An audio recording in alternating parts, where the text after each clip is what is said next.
Tignan niyo guys. Oh, yung dinadaanan namin dito ay dating kalsada to, no, kabayan? Ha? Ngayon, nagbagong buhay na tayo. Kaya, meron na tayong pera kaya nagpapagawa tayo ulit. o yan, magpatikita mo muna yung kalsada sa baba. Oh.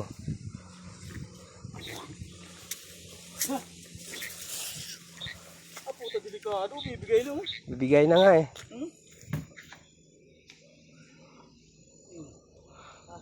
Punta tayo dun kay Marcos guys. Ayan o.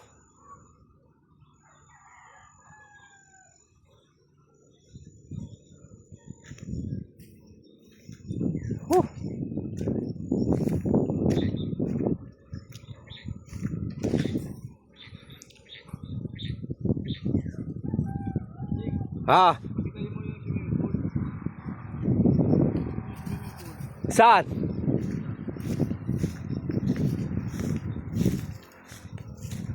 Anong masasabi mo kabayan sa ating na sitwasyon dito sa Tagaytay? Ang napuntahan namin dito, halos wala nang asin, wala nang bitsin. Ayun, ayun, yung pulo. May naliligo, ayun. Ha? Ayun, may naliligo dun. Dalawa lang. Saan? Ayun. Ay, yung pool?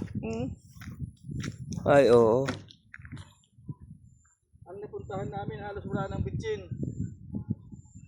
Wala nang asin. Hindi tanaw sa ano, kamerang pool.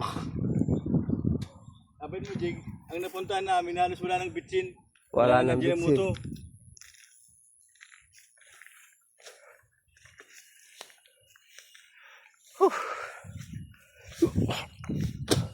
Pag nagkaroon ako ng pera, kabayan, dito ako bibili lupa. Kung kaya ko din bumili ng lupa dito, basta yung nasa lata lang.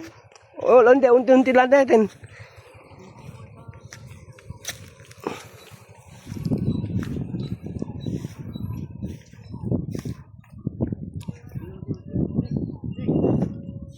Ha? Mamasyal, tingnan mo. Unang kita dyan, tapos yan, picture lang kita dyan. Iwan mo yung ano, Yo. galon. Tatayo ka dyan, may picture ako dyan dati. Tayo ka dyan. Hindi ko na sasama yung paa mo, dyan ang dito lang. Oh. Ayun lang. Dami din nagsisilip